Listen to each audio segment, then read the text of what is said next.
Hello, hello, hello, my beautiful light beings. How is everyone today? Energy is quite interesting today. Hello, hello, Let me hello. just come through. I've got this wonderful Syrian brother of mine, Palladian brother of mine.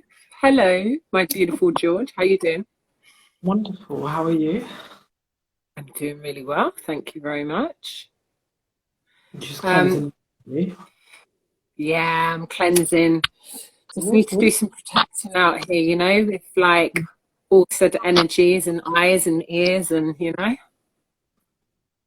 think that's for the best, isn't it, really? Yeah, divinely protected, divinely loved, and divinely guided from our angels up above. So, Exactly. thank you for joining on our last um, round, so to speak, where we've been talking about programming, channeling, discovering, all that good jazz. And I wanted to talk about like the structures of how this first came about, Yeah. um, and the reasons why they're used. Um, and, for me personally, I just think it's all a case of control, um, and how everything has just been translated into newer, more controlling forms. So, for me personally, I've got nothing against anybody that follows any form of religion, but I strongly feel that religions are one of the most earliest forms of programming, um, through different forms of scripture, um, and keeping people fearful if they are not towing the line that something bad will happen to them, when that's just a moral thing. We should all know what's right from what's wrong. Yeah. Um, and then after that, for me, it then became governments and monarchies, actually. I beg your pardon. I'm not too sure though. Maybe monarchies came before religion. I don't know. What do you think, G? Um, Anybody who's I listening, do you think monarchies came before religion, or did religion come before monarchies? I think monarchy came before Mm-hmm. because I think there's always been some form of like centralized control. So obviously when you think of ancient civilizations, well they kind of like worship their kings and queens, their emperors, empresses. Um, Gods. yeah, they kind of saw them as Yeah. gods, you know. That was the original, when you think about it, linking into your talks on false idol worship. I suppose that's also the origins of false Hmm. idol worship as well. No, exactly. It would be, yeah, it would exactly be that. Um, Mm. yeah, So, yeah, worshiping folks. different forms of monarchy and different forms of just of leadership as well. Mm. I think what we've got to remember as well is a lot of these people who came into power, so to speak, were actually seen as leaders among the people, Mm. and they gave them some form of structure to their lives in a society. Mm-hmm. So at one point, they actually did serve a purpose, didn't they? Yes, they Yeah. did. And as we already know, um, people, whether we like to admit it or not everyone has the capacity to lead, Mm. but the human, um, many humans like comfort. They've got grown to like comfort. So sometimes being told what to do saves them from thinking so they don't have to lead. So, and if people are just born into a society where everyone's leading, then people don't know no different, no better, and just think, okay, this is the system, that's how it is, you know.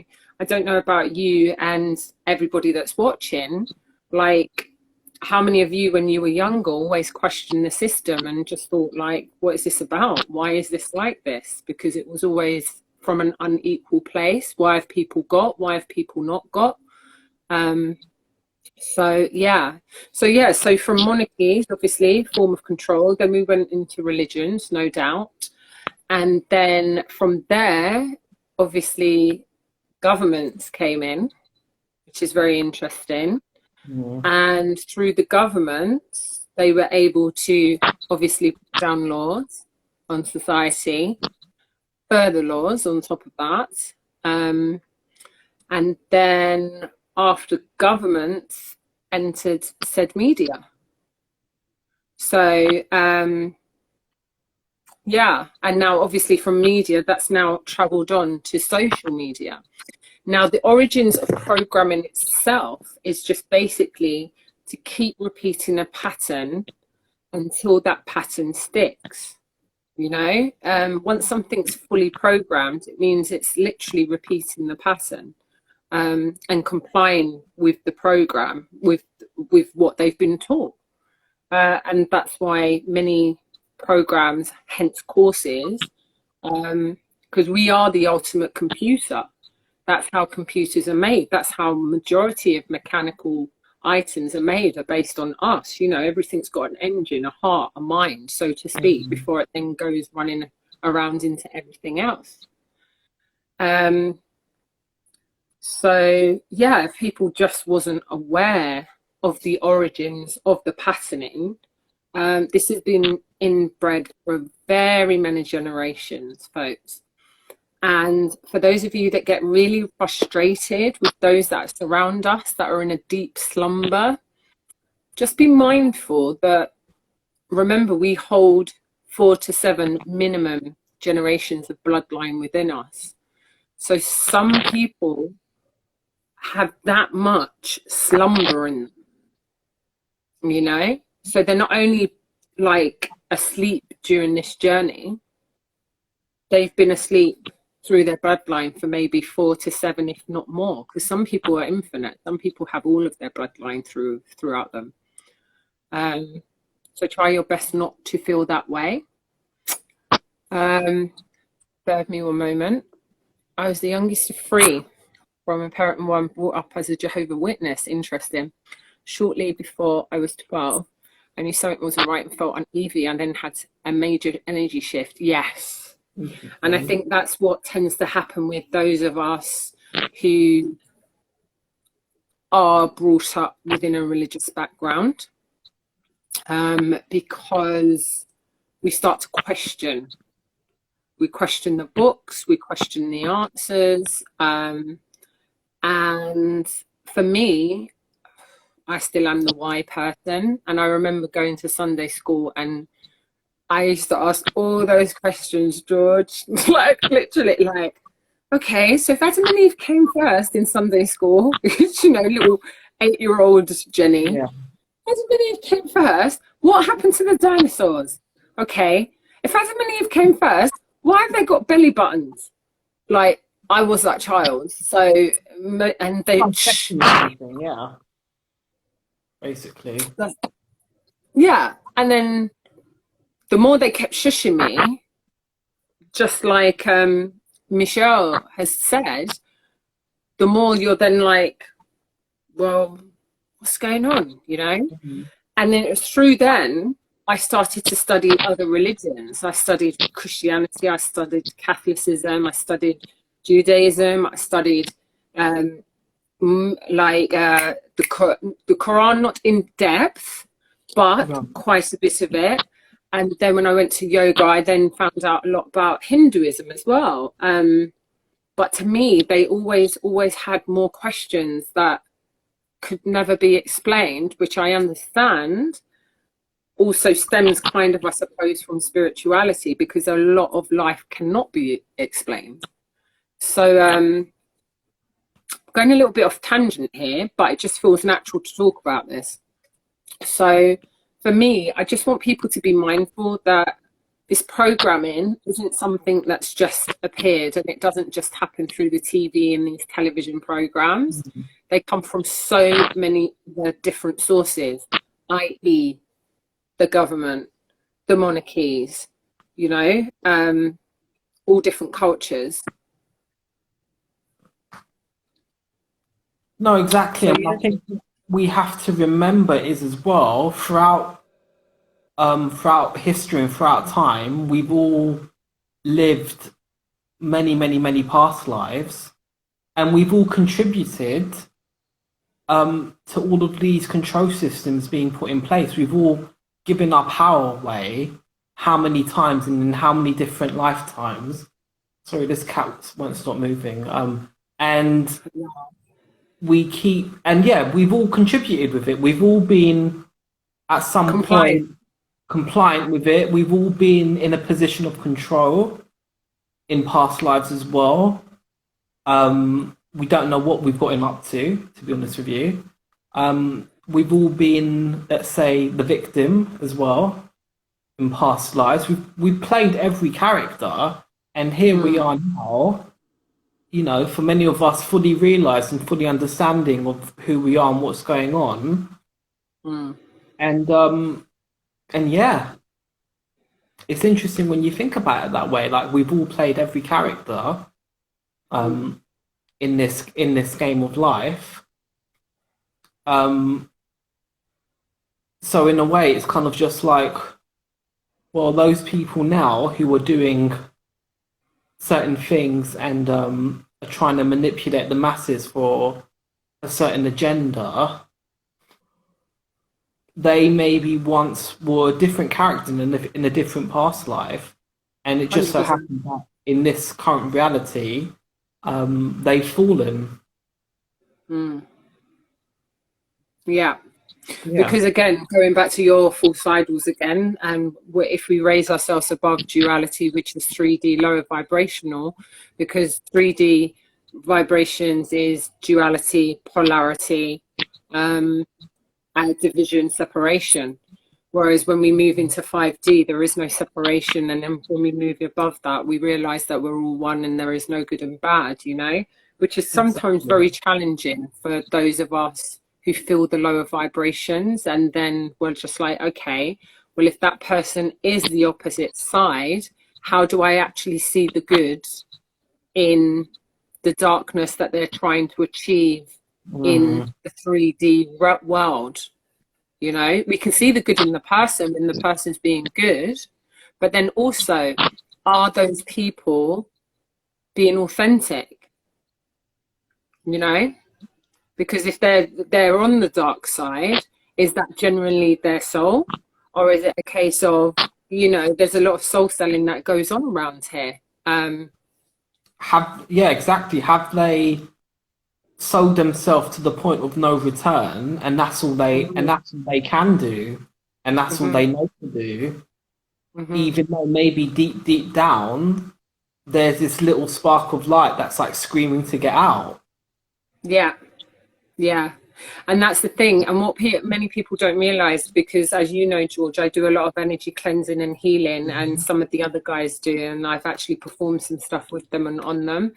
And what a lot of people don't realize, when you do step over to that side, those contracts that you sign yourself over to, which is technically just for a piece of paper, because it's household items and material items, which you need to buy with a piece of paper, which is money, can stay in your bloodline and your contracts for like many lives afterwards, and not only be tied to you, be tied to whoever's also in your bloodline as well. So some people think that they can dip in, get out, get an energy cleanse, and then they'll be okay. But unfortunately, that is the majority of not the case once you're in this lifetime you're in. So yeah, it's just to be mindful for those that might be, because a lot of people are going to get approached, and a lot of people have already been approached. So I think it's just to be mindful of, folks. What do you want to sign not only yourself into, but your family, your children? And it's all very nice and well saying, oh yeah, I want to sign them into, and you know, for a money, house and purpose and all that jazz. But also you need to think about the future of your children and their children and their children, because especially as a woman, we've got 4 generations of egg within us before we've even given birth. So that can get carried on quite a long time, and that's not fair onto the next generation if they're actually a being of light, and then all of a sudden they get all this darkness when they're then born. You know, I don't want to make this heavy and dark, folks, but this is all part and parcel of soul contracts and programming. And there will be a time where G and I will do a series or some talks actually on what they are, and you know, yeah, just finding out a bit more information and sharing a bit more information of those in total, because it's very important in these times at the moment that people know exactly what's going on and what they're dealing with and what they're having to deal with. Exactly that. And there is going to be more of it, but when the time is right. Yes, because we feel like at the moment it's quite heavy with the energy with everyone at the moment. So yeah, when it comes to programming in general, just be wary, just be observant, slow yourself down, folks. Because I've always said this, when you slow yourself down, you come to a place of observation, and then you're able to see everything clearly, as opposed to just, because this is taught trauma bonding. This is taught like watching the soap operas and doing exactly the same. It's all programming. It's a form of programming that people get themselves into. So just be aware of your actions, be aware of your interactions even more so. And then once you slow down and you observe, you're then able to respond rather than react. And you almost have like an out of body experience, because you're like, oh, okay, I can see things for what they are, rather than thinking everything's a personal attack because I'm in 3D victim mode. Because that's what part of programming is. It's to keep people in lowering vibrations. Because when people are under control and when people are fearful, they're easy to control. 100%.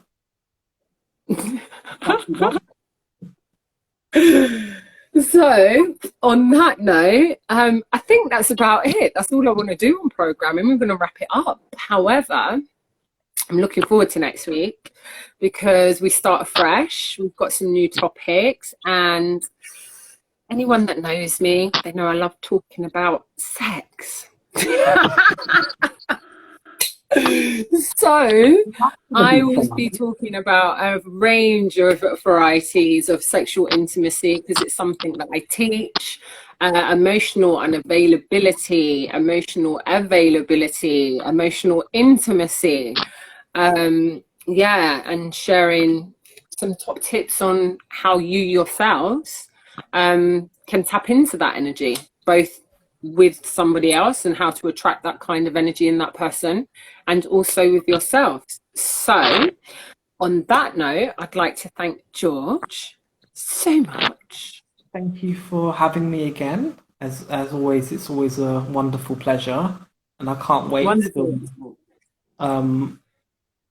well, I say next month, but it's only in a couple of days now. Next Friday. Next Friday, literally, when we can start talking about new things. And as Jenny said, she's gonna be talking about intimacy and sexual intimacy. Over on my page, I'm gonna be talking about toxic twin flames, which should be really interesting because that's something I'm going to be learning myself about, even though I feel like I've experienced it. So hey, why not talk from experience? That's always the best thing, isn't it?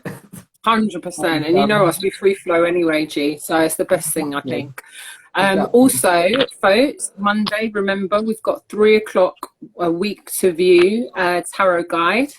So catch me here at 3 o'clock, and then 8 o'clock on Monday, I'm starting a new series, which I'm really looking forward to. And I'm not going to disclose anything until it comes out on promo. So keep an eye on my main page. And I've got some amazing people joining. And yeah, some true magic on earth is about to start. So I'm really, really grateful. Thank you as always, folks, for helping to support. Please share, please comment, please like, all that jazz, you know. As much as George would tell you, I just get so, do I have to do these things and say these things? But do you know what? We're here to spread the message and the information and the words. So your support is so dear to us. We are truly grateful and we love you for it. So thank you. Well, thank you, everyone. Yeah. And, wherever you are, have a wonderful weekends, morning, everything. Yeah, no matter where you are in the world. So thank you for joining us. I love you lots. I love you. I love me. We are one. I'll see you later. Take care. Bye.